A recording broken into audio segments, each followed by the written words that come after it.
right out of the gate, so it's all good. It's okay. It's a little confusing talking about like the overall because that's not really our purview here.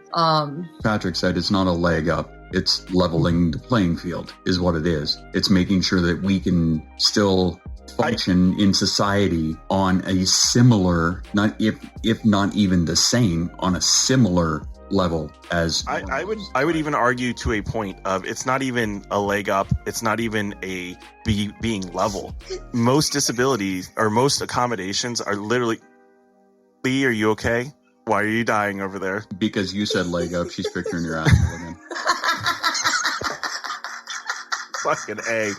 My asshole is not part of this podcast. Thank you very much. It's about to have its own fucking camera, man. It's a little window on this fucking overlay. I don't even remember what I was talking about as Lee started dying. Something about having a leg up. I remember now. I got it. Yep, I got it. So I did the turn this way, and all I saw was Lee going, and I couldn't fucking not say something. All I could think of is that when you go to get your asshole bleached, they make you put your leg up. I'll take your word for that, pro. Definitely not, but I am a woman, so I do know these things. That was new to me. Fucking, yeah. Anyways, okay, so I will disagree with you on this a little bit and say that accommodations are not even leveling the playing field or giving a leg up. They actually tend to give us a just below the level playing field a lot of the times. We don't get to even get up to a level playing field with a lot of our accommodations. So, you know, I sometimes, like, especially in college, a lot of times I think the accommodations that I get to level the playing field are often discredited and thrown away by teachers because they just give them to everybody. So it doesn't make it a level playing field for me. I think that that's a really important thing to note, though. It's not that the accommodation itself is not creating an equal playing field. It's the way that people interpret those accommodations that prevent it from being something that helps us play on a level playing field. And if I remember correctly, when you were talking about your school accommodations and you had a teacher where if you had 5 days extra to get an assignment done, that teacher turned around and said, well, then so does everybody else. That negates that accommodation instead of using it. So it's not that accommodations themselves don't create the equal playing field. It's the way that people interpret and react to them. And yeah, I would agree with that. And a lot of businesses, especially in the United States, a lot of businesses do that as well. They negate accommodations all over the place for people who need them. So, and that's a problem with society because, you know, it's a stigmatization that we have a leg up because of our accommodations, and we don't. So, and again, as I said last time, I didn't even know about any of the accommodations for work or school up here. So, of course, I've never taken advantage of them because I didn't know that they were even in place for me to take advantage of. Otherwise, I would have put my leg up too. Sorry.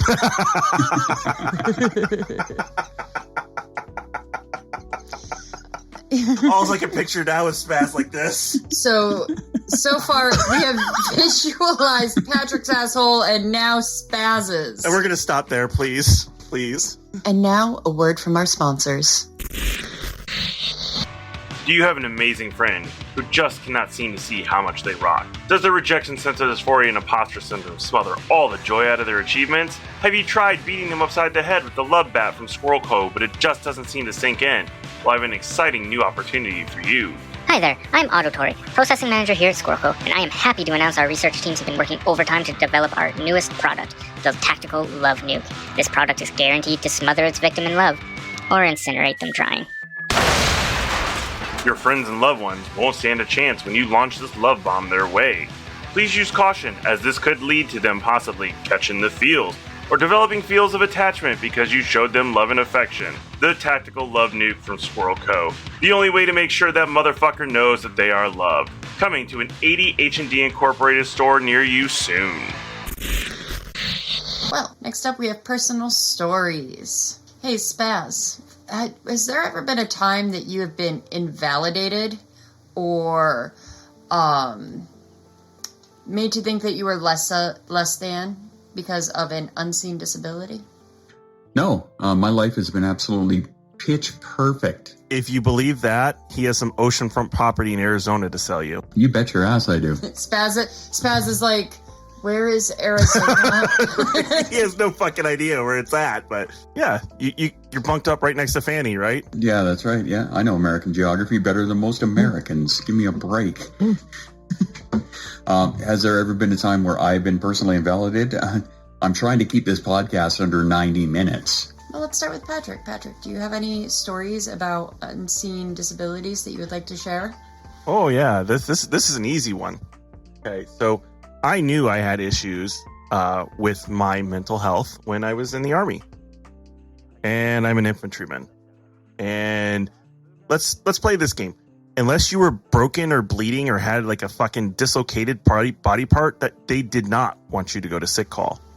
Or if your junk itched. Yes. Well, I mean, yeah. So there was a real big stigma about just getting regular health care. And if you expressed any type of need for mental health care at all, good fucking luck, right?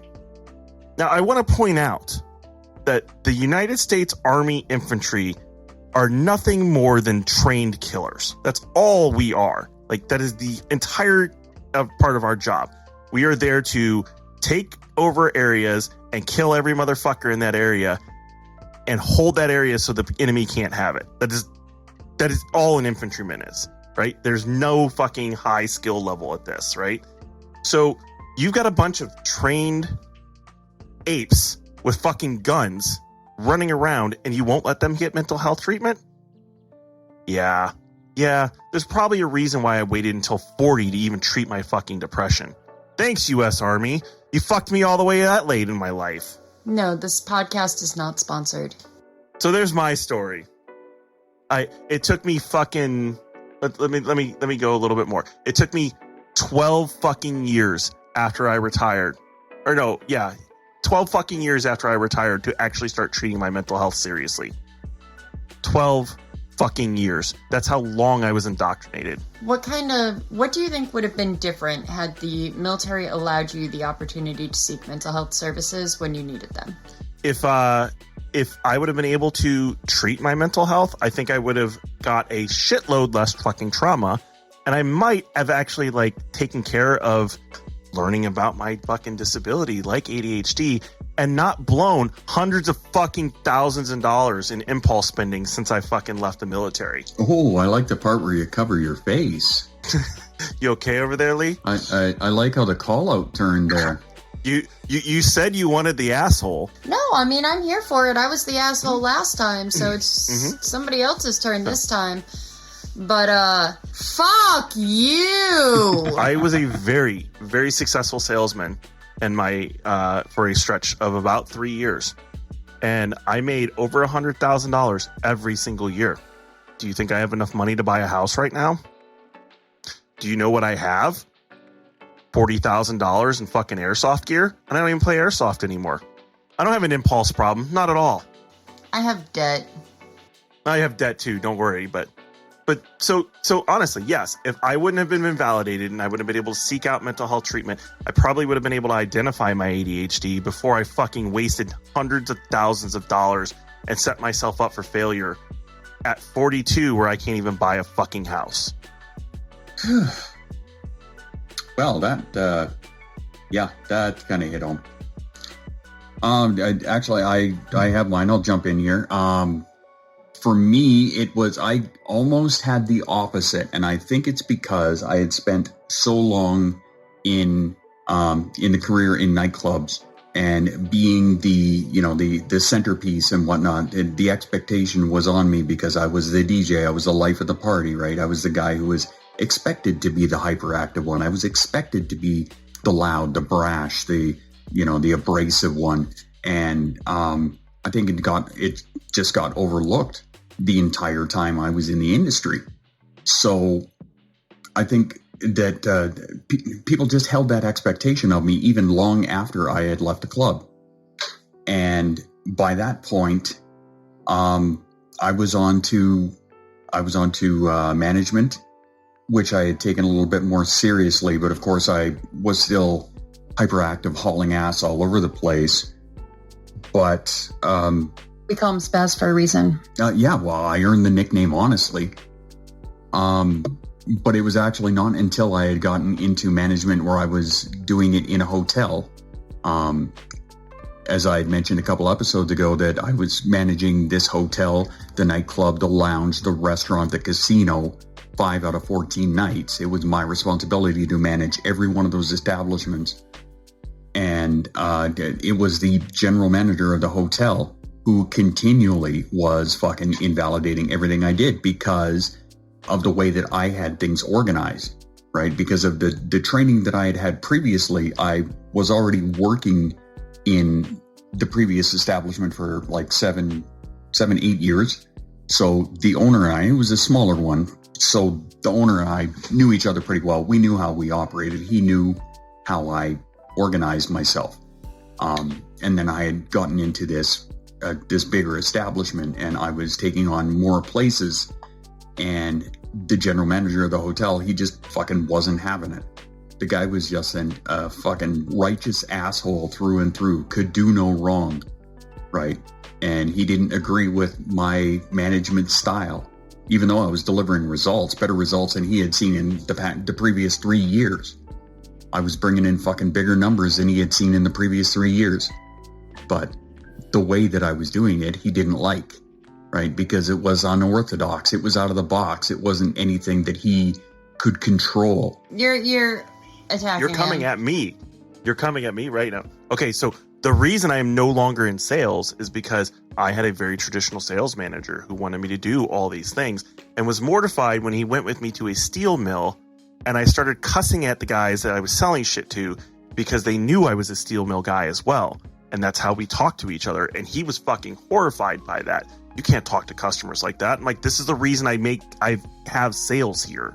Right. So yeah, I'm totally with you on that. That is why I am no longer a salesman. Yeah, it's the same with my management style when I was in that establishment, right? And the way that I managed my staff, I wasn't the guy who fucking was untouchable, right? You couldn't talk to me without getting reprimanded or some shit like that. I was cordial. I was friendly with everybody that was there.